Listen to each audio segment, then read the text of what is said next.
Welcome to the Pivot PRN podcast. I'm your host, Cecilia Motto. And I'm your co-host, Connie Betts.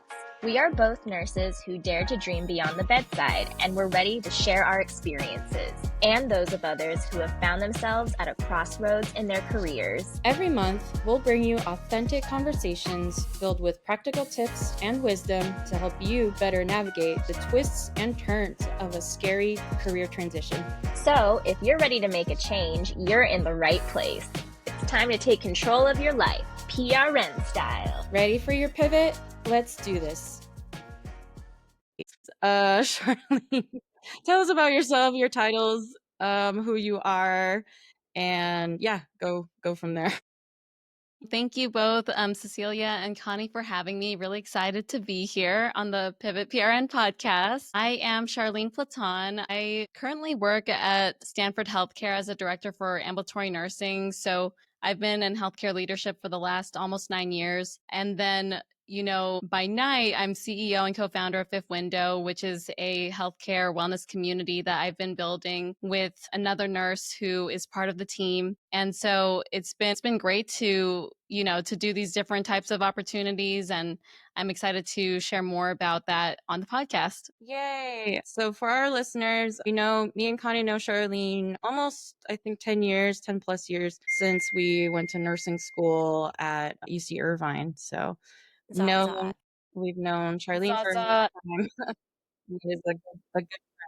Yeah, very good friend. And then I know Charlene personally just because we were paired together for a nursing fraternity. And she was, so she was a mentor to me then and has been a mentor to me now. Okay, well, I'm so grateful to have you here.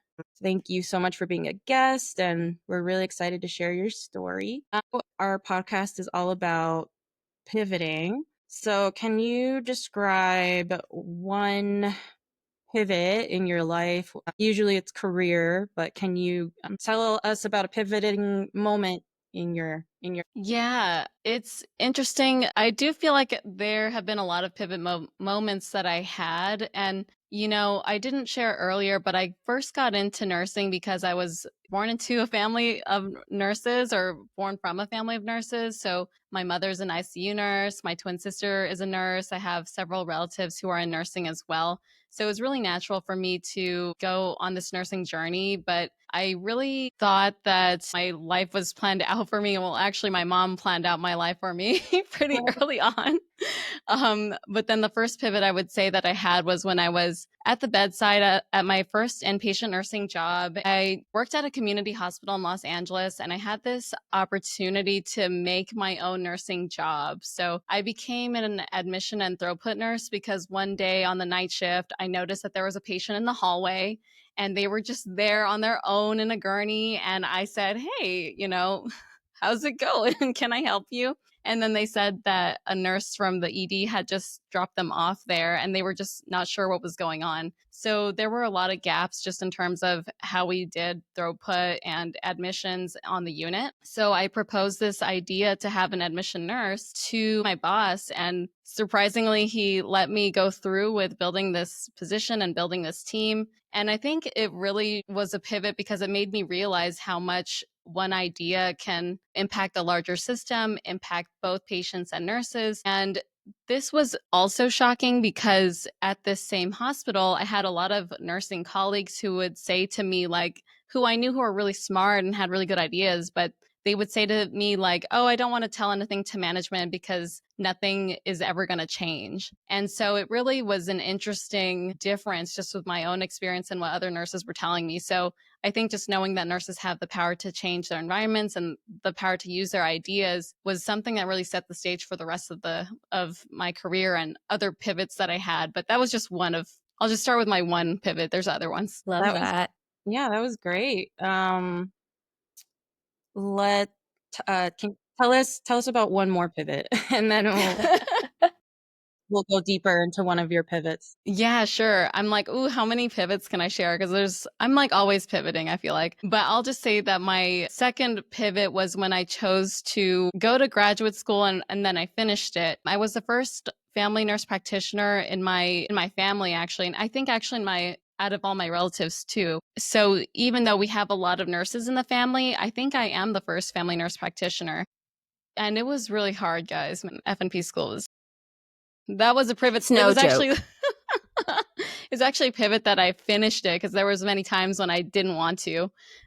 But when I graduated, it was interesting because I actually had two opportunities for different careers. One was a clinical path, which is more of the typical path that you see with nurse practitioners. I got accepted, or I got this offer to go into a family nurse practitioner residency, and it was my dream residency. It had the patient population I wanted to take care of. It had the mentorship that I wanted. It had the community I wanted. And it was really an ideal residency. And I was like, wow, this is like the jackpot for people who finish FNP school. And so that was, it was a really cool opportunity. But then I also had a second opportunity that was a completely different path. So it was in leadership. So I somehow was able to have an offer to be in management right after my NP school. So this was a position that was really interesting because it was a combination of both people management and program management. And I learned about leadership during my NP program. We did have a leadership class, and that was really what prompted me to be more interested in leadership. But I never thought it was something that could be an opportunity literally right after finishing grad school. But then at the same time, these two different paths came up, but then I kept being pulled to this leadership path. And it kind of surprised me because I didn't think about this at all really as a legitimate career path after NP school. In fact, I actually remember when I was interviewing for NP school, I shared that the reason why I went into NP school was because I had this really vivid vision of what I wanted to do with my NP degree and a clinical path. Like I knew I wanted to take care of underserved patients and be in this population where I could really make a difference. But then when this leadership opportunity came up, I thought about my career up until this point, and I thought about the fact that I was always interested in leadership committees, volunteering for different types of opportunities that were outside of my clinical roles. And then even that admission nurse opportunity was a really leadership kind of focused position in the end. And so I thought to myself, I actually think I really like leadership. So I ended up going the leadership path, and that was a huge turn. It really turned everything around. And then I haven't looked back ever since. So I've been in leadership since 2016. So it's been almost 9 years, or actually this summer or this fall, it'll be 9 years. So really, really interesting path, but I really have no regrets, and it's shaped my life in so many different ways that I never imagined. So it's been a really, really cool pivot. That's so cool. I actually have two questions. Mm-hmm. One question is about the first pivot that you were talking about. And you were talking about how your nursing colleagues had this, like, even though they were really smart, they had this idea of nothing is going to change, even if I go to leadership and tell them, I don't know, there's a problem or whatever. I was just wondering, where do you think your drive comes from with regards to speaking up and making change? Because I feel like it's so easy in healthcare to just accept things for how they are. Yeah, that's a really good question. It's so funny because even before I started that role as an admission nurse, and, when I was a new grad, I remember that there was a moment when I was a bedside nurse that we had equipment that was so outdated. We had beds from the 80s. We had this really archaic scale that was, you literally had a lever and it was like you pushed it down so that you could elevate the patient. But to put the patient on this platform, you had to roll the patient, unroll the thing, put them on this thing. And then it was a really crazy machine. And the beds from the 80s were really, it was wild how difficult it was to use these beds. And I was on a critical care extension unit when I was a newer nurse, and all of our patients had to be weighed every single day. And it was a nightmare because it was always the night shift nurses that had to do it. And then I think in my head, because it's also hard because I'm Filipino American, I grew up in a household where I was literally told by both of my parents to never speak up and never question authority and to always accept things and not make a scene. It was like always, don't rock the boat. That was always my message growing up. But then I think in the bedside, I was so frustrated by the working environment that I just felt like I had to say something because I felt like there was nothing to lose, because the worst I could lose was my position, but then that wouldn't be the worst thing because the environment was not ideal, right? So I was like, actually, I don't feel like I have anything to lose. But then I was also a much younger person at that time. I think sometimes, people could be really, hesitant to say things because they have more that they have at stake. So they might have a family, they might have children, they might have a house, they might have all these assets that they don't want to lose. So at that time I was living with my parents. I didn't have any responsibilities. So I think it was really easy for me to say something. And I actually wrote this for that issue. I actually wrote this really long note, this really long letter. And I addressed it to the leadership of multiple units that had these beds that were unsafe. So I sent this long email to leadership, and it's like, YOLO, And then to Nothing my to surprise, lose. I know, right? Man, when you have nothing to lose, you're just so free. I'm like, wow, you can do anything. But so when I sent that out, to my surprise, they actually responded positively, and they said, you know what? These are really good points, and we're going to change all the beds. So before I left that team, they actually did change all the beds, including all the beds on my unit from the 80s. So that actually was really cool. And I was like, wow, you can actually change stuff. That's cool. But I think that for the other nurses who were hesitant, it really was because they might not have said things in the past, and they actually might have been told from other people to not try. So I think that's been the standard that I've noticed, is that when other people tell you can't do it, we might internalize it ourselves, and then we just don't try. But since I was new on the unit and I was like, well, I have nothing to lose, I just tried it out. But that's also my personality type. I just like to try things for myself before I make the determination if something can or can't be done. So that's also just my personality. I really don't know where else I got this drive, because I really don't know. It's a great question. No, that's great though. I think that's good advice for someone to just try it, like, despite what everyone's telling you. Like, if it's something that you're passionate about or something that you want to do, then just try it. And if you fail, then at least you tried. Right. Because I'm the kind of person who, if someone's telling me that something's the way it is, I need to confirm that. Like, I don't just take things at face value. I need to either confirm it by doing a ton of research myself, or I just do it myself. I think that's just how I've been for, like, as long as I can remember. My human design profile is 3-5, so I'm an experimenter for those of you who do human design. So Nice. maybe that has something to do with it too. But I really think that in healthcare, there's so much that nurses can contribute, and there's so many good ideas. If you're in an environment where you can't share those ideas, that's also a good way to see if that's the right environment for you. I think that to me, it really mattered to be in an environment where I knew that leadership was at least able to listen. I would also understand if things couldn't happen, but if they at least heard me out, then I would feel that at least I tried and brought up the issue. So, I think at the very minimum, I wanted to be heard. So that was just one thing. Yeah. I mean, and also really great too that whoever was in leadership that read your email at that time was a good leader too, because they also could have just ignored your email. Yeah. So I think that's really powerful, because that was also good leadership on their part as well, to take into consideration because you saw what the long-term negative effects would be of keeping these beds around, and it's equally amazing that this leader also could see your point of view and see the long-term effects. And it also just blows my mind that it took this long to change the beds 1980s. from the It's 80s. literally like, imagine the oldest beds you've ever seen, and that's what the beds were. Yeah, yeah, that is shocking. That I mean, and even a bigger deal for you too, because I think this was also the hospital that your mom and your mom's friends worked at too. So you had all of the titas watching you too. Oh my gosh, the manager was a tita, No.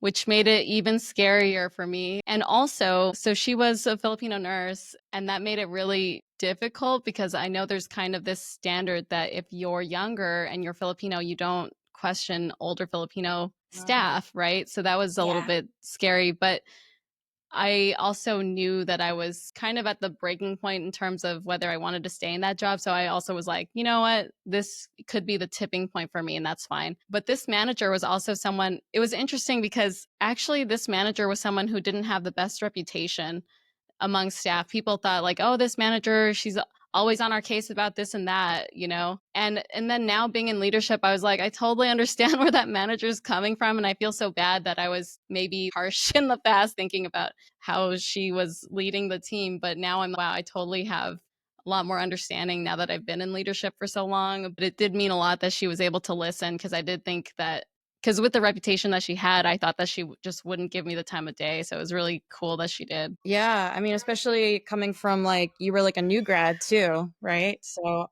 that's the Pivot PRN podcast is proudly sponsored by Nova Nails, your premier destination for high quality, semi-cured gel nail stickers and essential nail tools. Founded by the inspiring Priscilla, with whom I had the pleasure of meeting at a like-minded collective event, Nova Nails is an empowering brand led by an Asian American female entrepreneur. As a busy mom, I understand the challenges of finding time for self-care. Visiting a nail salon can be difficult, especially when arranging childcare. That's why I love Nova Nails at-home do-it-yourself gel manicure kits. With these products, I can achieve salon-quality nails at a fraction of the cost, allowing me to look and feel professional at networking events. The durability of their products is remarkable. They last up to 3 weeks, empowering me to be my own nail tech. Take advantage of our exclusive discount code PIVOT10 and receive 10% off your first order at nova-nails.co. Elevate your style today and make sure to use this code before it expires. An even bigger. I mean, there's nothing more dangerous than I think someone not afraid to lose their job. So your second pivot that you were talking about how you had to make the choice between this leadership role and this FNP resident role. That to me, I'm really bad at making decisions. How did you make such a seemingly impossible decision like that? Because people who are listening may also be in a similar situation where they're at a crossroads, where they have to choose between one career path versus another. So what do you do to make big decisions like that? Yeah, that's a really good question. And I would just say that one thing that really helped me was that, and actually it was more difficult because I had to say yes or no to the residency before I was even interviewed for the leadership role. So if I wasn't Wow. I know if I wasn't accepted for the leadership role, I would have lost 2 opportunities. So it was a complete gamble. Wow. I can't imagine.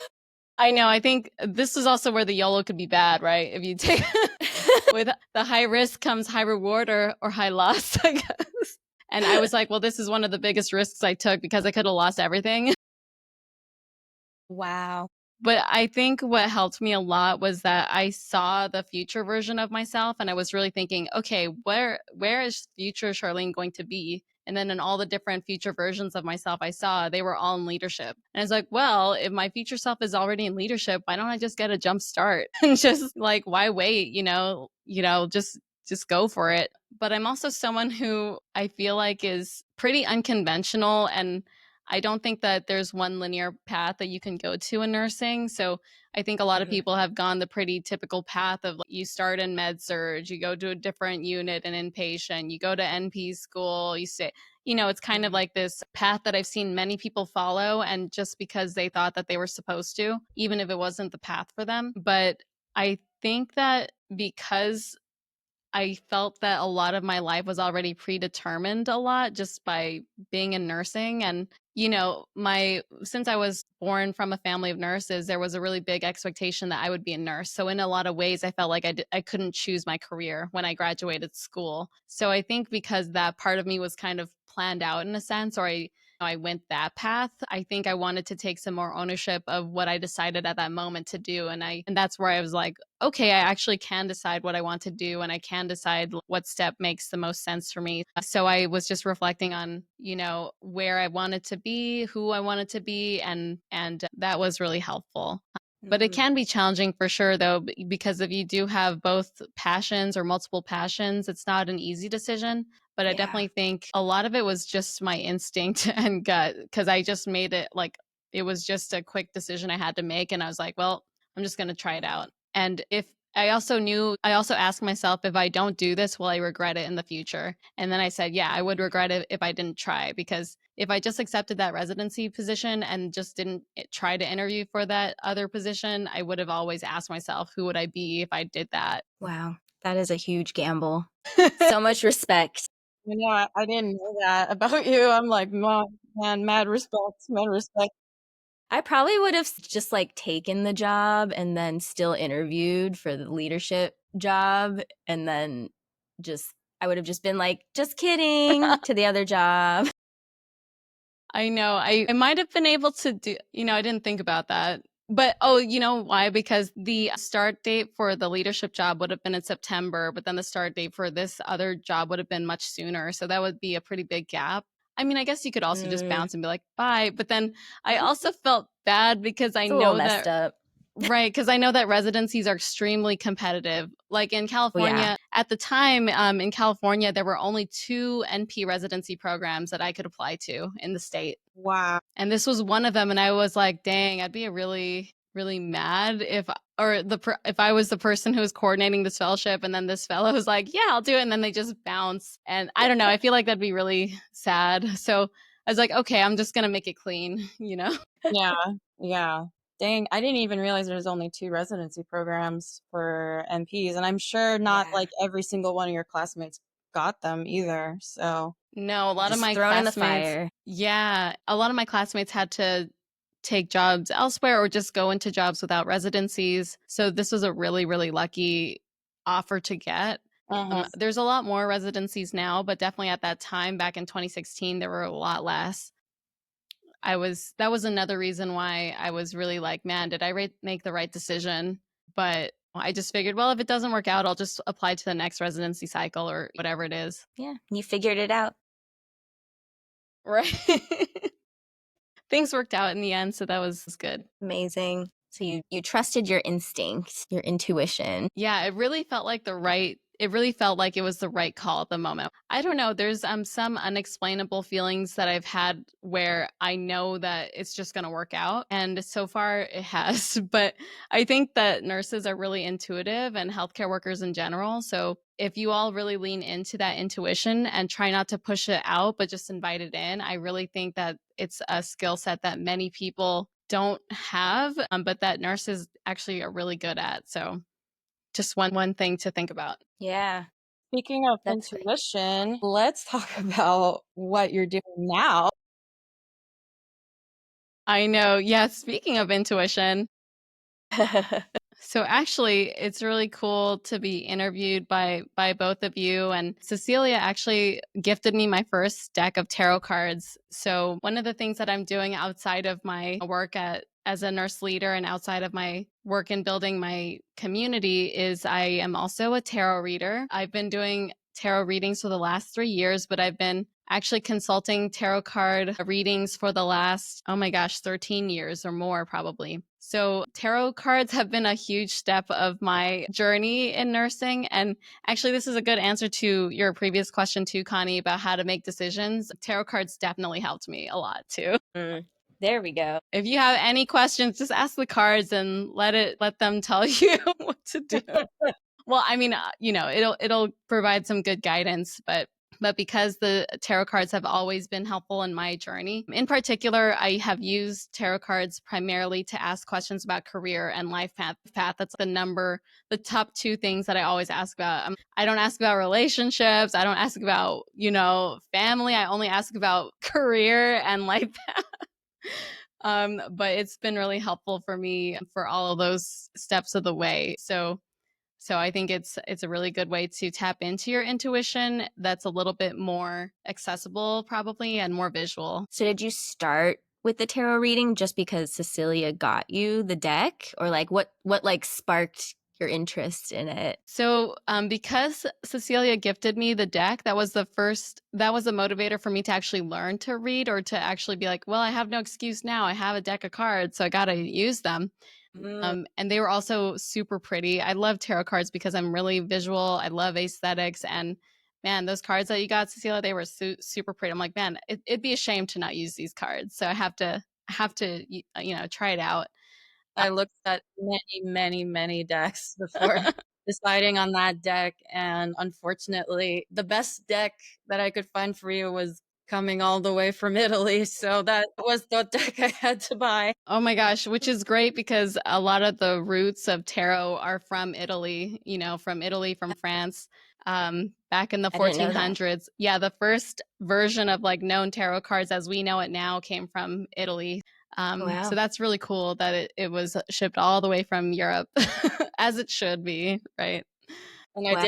I didn't tell you it was coming either. I think you like literally just received it in the mail. I know, it's like, wow, what is this? And it was in a really beautiful bag. And I'm like, wow, this is amazing. So I just had to use it. Yeah. But the thing that was interesting about my initial journey with tarot, I didn't take it seriously really until one of the very first tarot readings that I had was back in like 2014. Yeah, 2014 was one of the, there was a time when I would go to the Orange County Fair and go to the, in the fair, I would go to see the tarot readers at the booths. They're like dressed up like gypsies and stuff, which I don't know if they still do that, but there were these tarot readers who were at the OC fair, and just for fun I would go and get a reading from them year after year at the fair.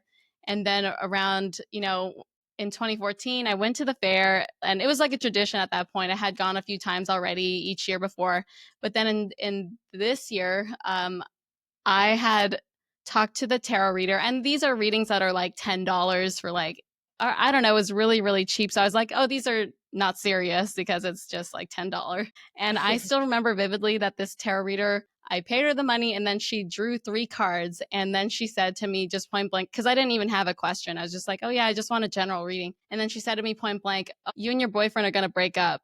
And it's like, this is so unserious. I don't believe any of this. Were you with your boyfriend at the time? Was he with you? No, he wasn't at the fair. Okay. I did not mention that I had a boyfriend or anything, but the person I was with at the time, I didn't see any issues with our relationship. I actually thought we were going to go the distance for at least a while. And then literally a few months after that reading, my boyfriend at the time dumped me.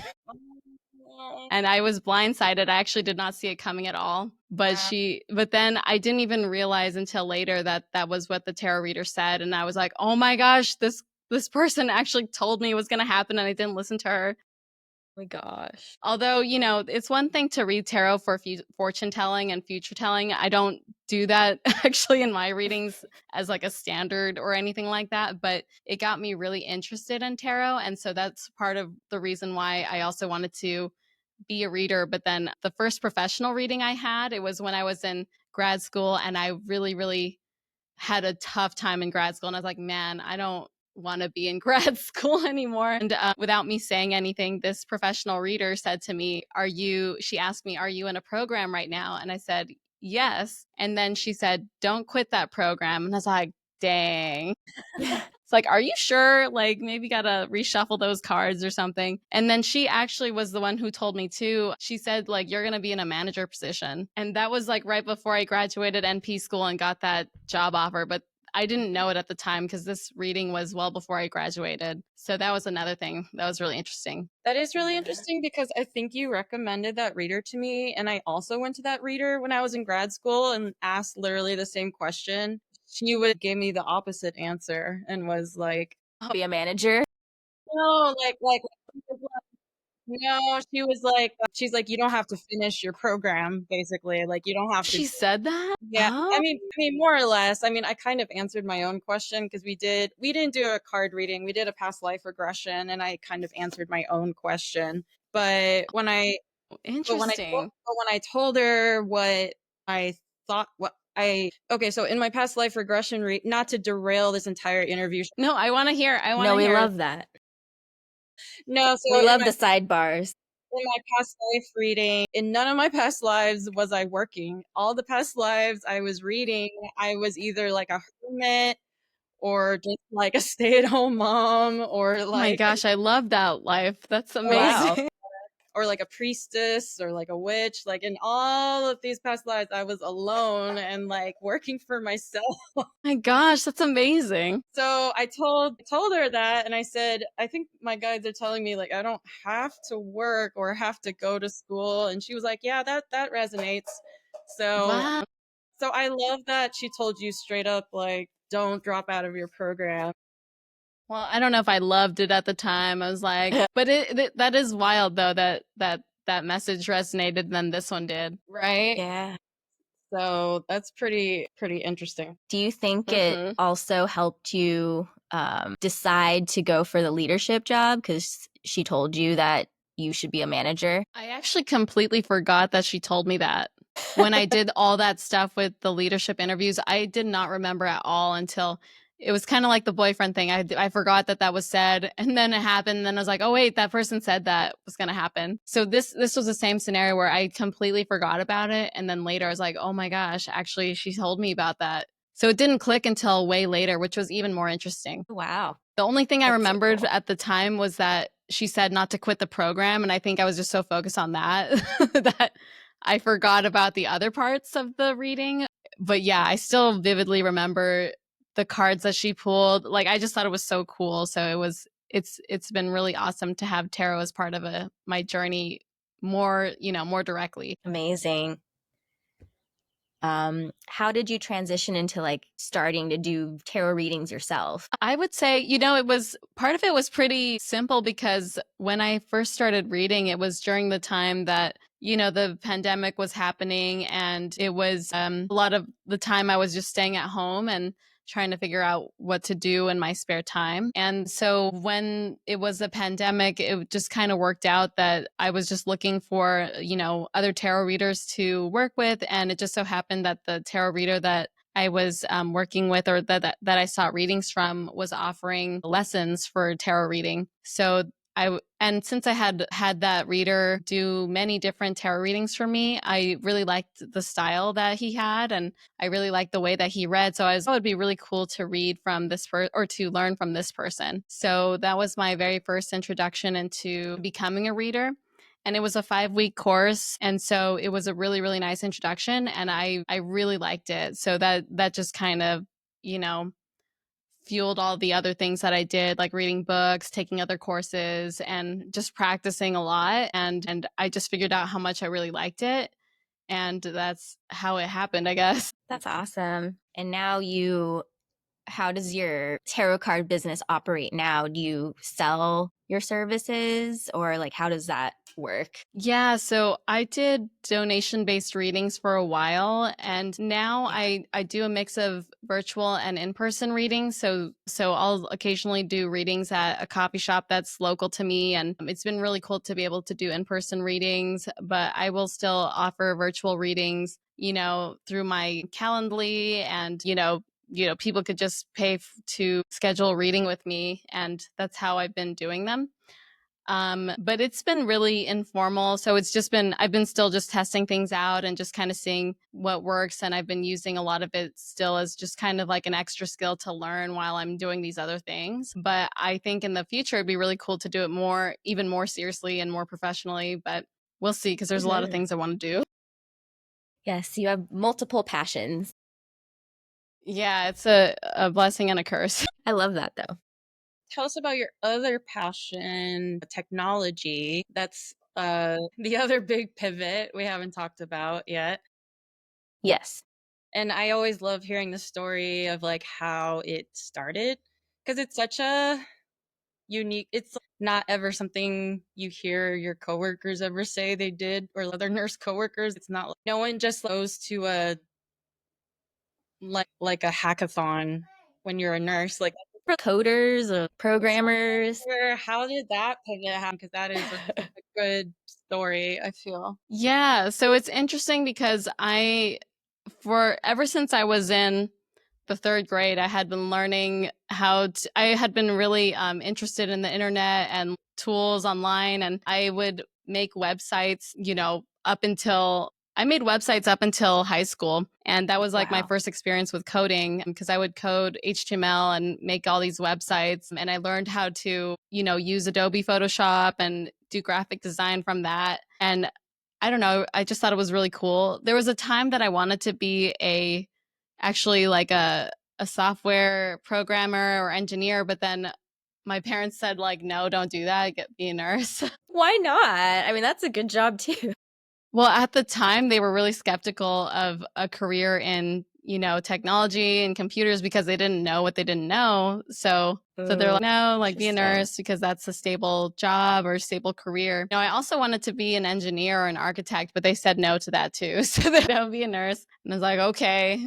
But that was my first kind of, dipping my toe into that world. Fast forward actually during grad school. So my very first hackathon was during grad school. So I was one of the first nurses to be in this hackathon that was hosted at UCI. So it was during my time as an NP student, and I forgot oh my gosh, what's the event called? I forgot what it was called, but it was a coding event where it was a healthcare driven hackathon. So nursing students and MD students were paired with coders in the school, software engineering students. And the challenge was to make your own functioning app in a week or something like that. You got a whole week? That's nice. Well, it was tiring during grad school. Because this was like during grad school, and then I was like pulling all-nighters for this app. It was crazy. But oh my gosh, I'm trying to remember. Oh, yeah, it was called the Med App Jam. That's what it was called. It was a Med App Jam competition at UCI. So I paired with these software engineering students and made an app with them. And the app was the dementia detective. So it was actually an application to do screening for Alzheimer's. Oh, cute. Wow. I mean, I know. Cute. It was cute, and it was actually cool because you could do mini cognitive assessments in the app, and I was like, you could draw the clock and all that. So it was pretty cool. That's amazing. I love that. But then obviously, well, not obviously, but we didn't win, but it was okay. You're telling me I don't have a detective didn't win. I know, right? It's crazy. It was shocking that we didn't win. I still vividly remember the winners of the of the competition. Oh my gosh, the winning app was so cool. And some people suspected cheating was involved, but we won't go there. But for another podcast. For another podcast episode, but so. Well, I remember that the winning team, it was a team that had a med student paired with software engineers that he already knew in school. But it wasn't fair because he actually was a software engineer before he was a doctor, like a med student. So he knew how to code. Well, that's a huge advantage. Yeah, and the app that I know is really frustrating. And the app that he made, I know the app that was made was really cool. It was actually like a sound test, so it could detect the amount of decibels that's in the room. You could just test for decibels, and it was awesome. It's like, dang, this app deserves to win. But anyway, that's a long way to say that was my first hackathon that I did.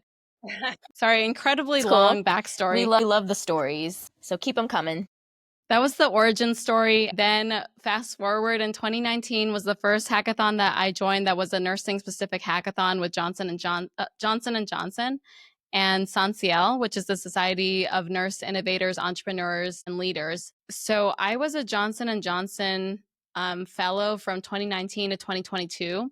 I was part of their inaugural cohort, and because of that, they were able to tell us about this in-person hackathon that they had. And it was really interesting because this hackathon happened right before COVID. This was in November of 2019. Wow. So it was one of the last in-person things that I did before a lot of things shut down. But it was a really cool in-person hackathon, and it was another introduction into this world. But the J&J Fellowship was also what really pushed me into this world of technology and really using, my ideas to build these different types of tech solutions. So in 2020, that was the very first virtual hackathon that Johnson & Johnson did in collaboration with SONCIEL and Microsoft and DevUp conference. And so my team at the time, we were all in the resiliency and self-care track of this hackathon. This was a COVID-19 virtual hackathon. And our team actually won that challenge and won that track for that competition. So I got redeemed, had my redemption story from that. The Pivot PRN podcast is brought to you by Like Minded Collective, where friendship comes first and business comes second. Like Minded Collective is a free social networking platform for female entrepreneurs with over 3,000 members across the world and counting. If you're a female founder of a business who is interested in joining a supportive network of female entrepreneurs, you can join Like Minded Collective's free online community at likemindedcollective.com.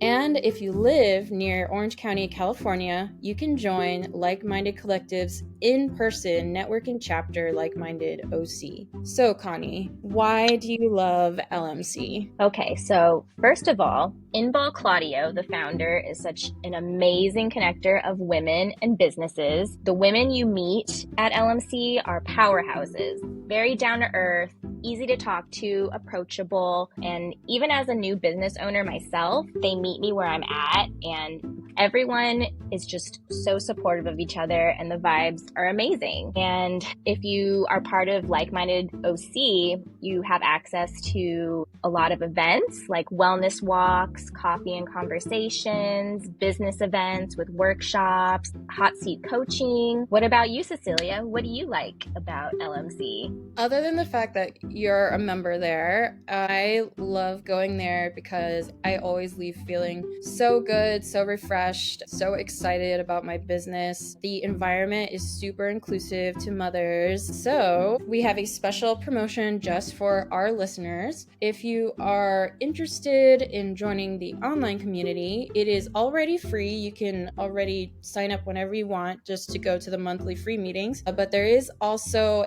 an elite membership you can upgrade to, which will include additional coaching, intimate strategy circles, and access to their content library.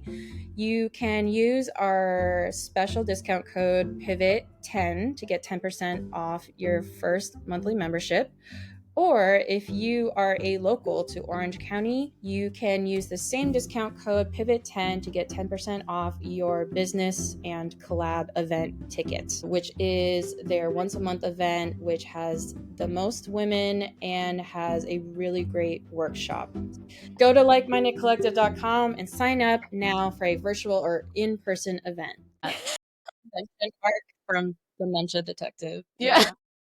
Justice for Dementia Detective. And so that was a catalyst for Fifth Window. So the idea from that hackathon ultimately became Fifth Window, but we continue to pivot with Fifth Window too. So we're now moving away from the app and more into the community build. So we're just still trying to figure out how to promote more of a community while just testing different ideas. So that's where we're at currently, and just trying to see how to make it grow from there. Yeah. How did you become a fellow? Did you apply for it? How did you hear about it? Yeah, and what is it? So this is really cool too. So I learned about the fellowship because I had watched the TEDx talk that was given by Rebecca Love, and she was the first nurse to talk about the concept of nurse-led innovation. So her TEDx talk was all about nursing innovation specifically. And I remember that when I watched that TEDx talk for the first time, I was mind blown because I was like, oh my gosh, this whole time I've been innovating, and I just never acknowledged it that way because, at that time, people didn't really see nurses as innovators or, as idea makers or game changers in that same way. And so that was really eye-opening to me when I saw that TEDx talk. And so after I watched that talk, I had been using LinkedIn as a platform for a long time. And I had I had a profile that I like to use, and I like to connect or follow thought leaders on LinkedIn because there are a lot of really inspiring nurses on LinkedIn. So I followed Rebecca Love's page because she was the person who gave that talk, and I really wanted to learn more about what she was doing and what she was up to. So it was really full circle because I followed her, and one day on her LinkedIn, she posted about the fellowship. And I was like, oh my gosh, this is so cool. I need to apply to this fellowship. So I applied immediately, not knowing, really not expecting that I would get in. Honestly, I was like, because this is a national fellowship. So I really was like, there's no way I'm going to get this fellowship. But I was like, but I have to apply because I need to try it out. And then a few months later, I was told that I got accepted into the fellowship, and it was really awesome because she became my mentor in the fellowship. No. Wow. Yeah, because she was one of the main facilitators of the fellowship and one of the main mentors. So I got to meet her in person, and she was, oh my gosh, I just saw her recently at the AAACN conference, the American Academy of Ambulatory Care Nurses. I still connect with her all the time, so it's really cool. I don't know what my career would be like if I wasn't a Johnson & Johnson fellow. I always say that it was one of those life-changing moments. So that's another thing that was really life-changing, was to be one of the fellows in that program. Yeah. So I think your butterfly effect moment was just watching that TEDx video, Oh and my God, right? window Wild. wouldn't be what it is without Rebecca Love, you know? Right. I know, it's crazy to think about, because if I didn't watch that video, I wouldn't have added her on LinkedIn. I wouldn't have, it's just crazy. I would have never met her. Isn't that wild? Yeah. And also just, I'm inspired by the book that Connie lent me about worthiness. I've been reading it. Good. I'm glad you're reading it. The name of the author. There was this moment in time where you saw the fellowship and you decided, oh, I'm worthy of this fellowship. And so you applied to it. Just like imagine if you didn't think you were worthy of it. Just think of Yeah. all the pivots that wouldn't have happened if you didn't think yourself worthy of the pivot to begin with. Like the leadership position, you thought you were worthy of it. So you let go of this highly coveted residency just for the chance Oh to my like gosh. maybe become a leader because you felt worthy of that opportunity. Some people might not have even felt worthy of the leadership opportunity and just like maybe settled. Right. It's a really nice way to frame it, because I think I never had thought of it in that way before about worthiness, but it's really interesting that you say that, because, of course, when I was applying for these different opportunities, there was still a pretty big part of myself that said, like, you should do this, or like, you can do this. And it's really interesting because I don't always have that feeling all the time. There were only some really specific times when I felt really strongly that I should apply to something. And some of those times were that management position and that fellowship. Like, that was like, my body was just saying, you need to, like, you have to. And in some ways, I feel like that was like moving towards my life path for whatever reason. But it's really interesting because you can also ignore those signs, right, from your own body and from yourself. And you could be, maybe not, maybe it's not for me. So that's why I think it's so important to lean into your intuition and see what it's really saying with your full body and see what's coming up, because you can be missing so many messages and you might not even know it. But for those, it was one of the most strongest feelings that I had to do something. It was really interesting. Yeah. It's amazing. I love that. Yeah. It's interesting how sometimes you can see an opportunity and you suddenly spring into action, and it's so easy to apply for something, or it's you barely, sometimes applying for things can be hard, but sometimes if you're meant to be in a certain place, that application is so easy, just the right things to say, you're typing at lightning speed, it's so straightforward and easy. Yeah, because So my you were able. application was really fast. For that Johnson & Johnson fellowship, I filled out my application super fast, because the timeline was, I only knew about it like towards the end of the timeline to submit. So it was crazy that it worked out. That's why I thought for sure maybe it won't work out. That's amazing. Just came so easy. That did, but then there's many other things that did not happen. Many other applications I've applied for that I didn't get. There's many more. Cecilia, you should pass on that book to Charlene. Yeah, Worthy. that is my plan. Yeah, it's such a good book. It's making me feel so worthy every time I read it. Worthy by Jamie Kern-Lima. Yeah. Yeah, I'd love to read it. Founder of, why can't I? It Cosmetics. Are you serious? Wow. Oh my goodness. Yeah. And now wow. now she's like a CEO of L'Oreal or something. My gosh. She sold her company. I think she's like a billionaire. Wow. That's inspiring. Like besties with Oprah. Yeah, wow. She's besties with Oprah. That's insane. Wow. Super, super inspiring. Definitely worthy.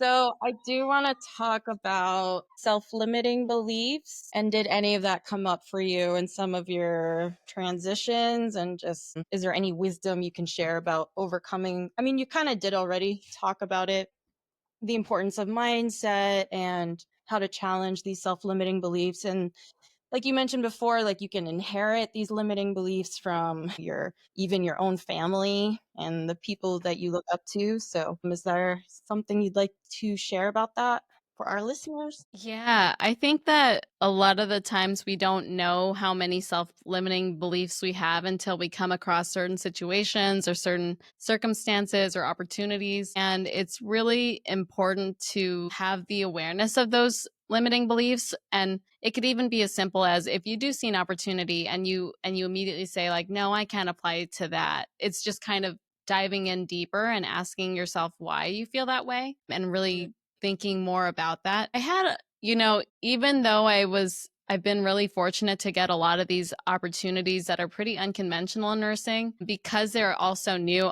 Throughout my whole career, I've always been the first or one of the first people in the job that I was in. So I was the first one to make that admission nurse position. Even back with the, there's just been a lot of firsts in my career. I was one of the first managers in that team that I was in when I got that management job. And now in my director job, I was only the second person to be in this director job.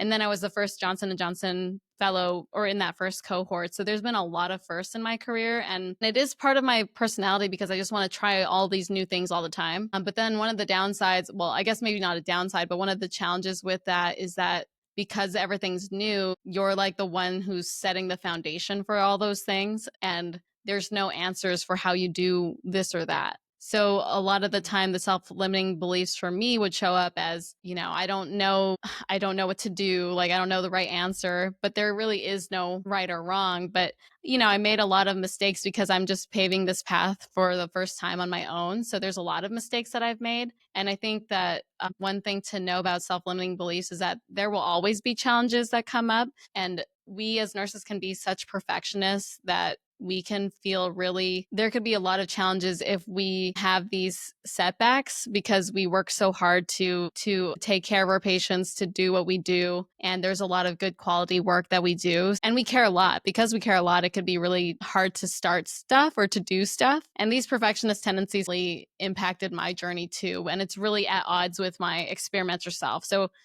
that has been really challenging.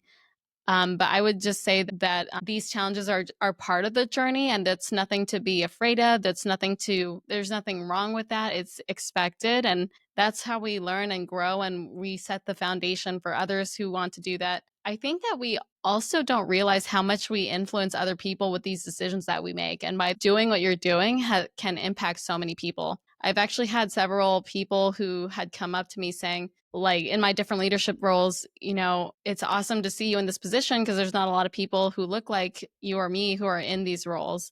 And that was also one of the motivators for me to be in leadership because that wasn't the case. I didn't see a lot of people who looked like, who looked like us in these positions.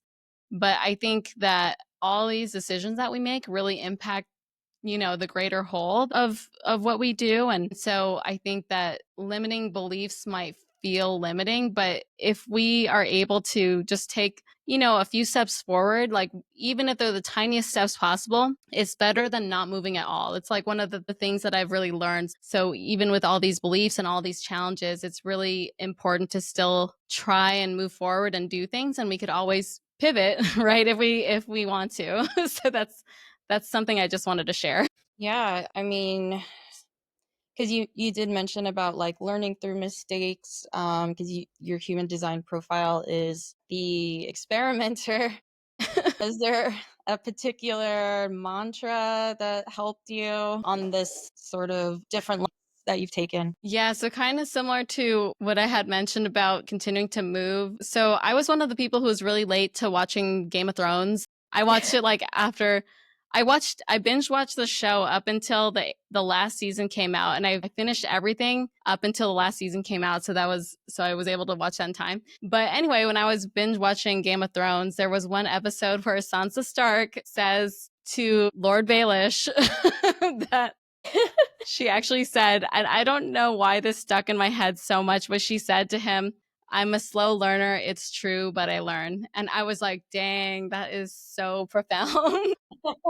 And I was like, wow. So she was such a huge inspiration to me, even as a fictional character. But I thought that it was such a powerful line of wisdom. And I keep on thinking about that every time I make mistakes or every time I have setbacks. And I was like, you know what? Like, it doesn't matter how fast I go. It's just more important that I go forward and that that I try and I still learn. And in the end, I'll have no regrets because I tried it out anyway. So I always think of Sansa and that wisdom that she dropped in Game of Thrones. I love that Such scene in Game wisdom. of Thrones. Like, yeah, that was like, oh, it was so good. That episode, that scene was so good. Because Chef's then kiss, that whole episode. the whole episode, she exposed the little finger, and he got got, and it was so satisfying. I So think satisfying. probably one of the most satisfying parts of the show. And I remember everyone was like, "Oh, Sansa's not that great of a character or whatever," but I'm like, man, she's a pretty great character. Yeah, she made a lot of mistakes, and she was quite like pawn in other men's games, and Right. then Hmm. she ended up a queen, like a literal queen in the north at the end. So that was great. Literally went on that chessboard from a pawn to a queen. That's right. Yeah. So on that note, any other parting words of advice before we go into some rapid fire questions? Fire. I would just say that, one of the most challenging things for nurses that I have seen is just the ability for us to be more authentically ourselves in our profession, no matter what that profession is. And one of the pivots we have with Fifth Window right now is really shifting to this community where, our tagline now is Nurse Your Joy. And we really want healthcare workers and nurses to be able to be in a space where they could be their authentic selves and really connect with others and connect with other parts of their identity outside of nursing so that they can really be their authentic selves and really allow themselves to explore those different sides of them. I would just say that if anyone's interested in learning more about us or joining some of our events or our community, they could always learn more and visit our website. And our website's www.fifthwindow.com or FIFTHwindow.com. So that is something that we're always looking to grow. And if anyone wants to have any tarot readings done, I also offer those virtually if anyone's interested. And it's on my Instagram link, but that has my Calendly schedule. Yeah, definitely get a reading by Charlene. They're so good, so amazing, and Yes. you can really tell that she's invested a lot of time into being the best Yes. reader she can be. You're a professional. That's so sweet. I've had a couple from you, so I can attest to that as well. Mm-hmm. Thank you so much. That means a lot. Okay, so we'll go into some rapid fire questions. Rapid fire questions. Okay, Charlene, coffee or Coffee, of course. silly question? Silly question. Next question. I mean, we're nurses. We need coffee. Yay. Your past self in one word. I would say limited because of those limiting beliefs, but just in general, I really felt restricted just because I felt like I wasn't who I was meant to be. Mm-hmm. I think that resonates with a lot of people. Mm-hmm. Open because I just want to do everything, explore everything, and learn everything. Great answer. Ooh. Your future self. I'd say limitless because I really think that there is no limit to what you can do in this lifetime. And there's so much that you can do when you open yourself up to all the opportunities. And there's so many things that you could do out there that's around you. So limitless for sure. Yeah. And one word that keeps you going. Gratitude. And I really think without gratitude, I wouldn't be where I am today because it really gives you perspective for your journey and where you have been and where you are now. So I'm extremely grateful for every step of my journey. Yeah, that's a good. Such great answers. Yeah. One word you want to be remembered by. I would say magical because I really think that there's so much magic to who we are as people, including us as nurses, even with our science brains. I think that we're all magical beings, and that's how I want to be remembered by. I guess, where can we find you on social media? Yeah, I am mostly on LinkedIn and Instagram. So if you look at my LinkedIn page, it's my name, Charlene Platon. And then our business Instagram, it's at Fifth Window Inc. So Fifth Window INC. And then I have my personal Instagram, Charlene Platon, where you could check out the link in my bio if you want a virtual tarot reading. But there's also other links on our Instagram for Fifth Window and everything like that. So hope to find me. Should. Well, thank you so much, Charlene Platon, CEO, co-founder of Fifth Window, and Director of Ambulatory Services at Stanford. Thank you so much. But And yeah, tarot reader tarot extraordinaire. reader. Thank you. Yes, yes, yes. But yeah, thank you so much for speaking with us. I know you do a lot of podcast episodes, so I feel very honored that you found the time to do this with us. And we're very, very proud of you and Your eager to accomplishment. see what the Thank future you. will be like for you. So you will So do really inspiring. big things. Yeah. You two are so sweet. Thank you for having me. And it was such a fun conversation. Thanks for the extra time, because I know I do record podcast episode a lot, but I also like to go on tangents a lot. So that's, I'm not usually the We one love who's being that. interviewed. Well, it's kind of like 50-50, but I love it when I get could talk about all these things. So thank you for the opportunity. It was such an honor and so much fun. So thank you. Thanks for tuning in to this episode of the Pivot PRN podcast. We hope today's conversation inspired you to take the next step in your own pivot journey. Remember, every big change starts with a single step, and we're here to support you the whole way. If you enjoyed this episode, don't forget to subscribe, leave a review, and share it with someone who's ready for a change. And if you're looking for more insights, tips, or community, follow us on Instagram at Pivot PRN Podcast. Until next time, keep pushing boundaries, and remember, it's never too late to pivot.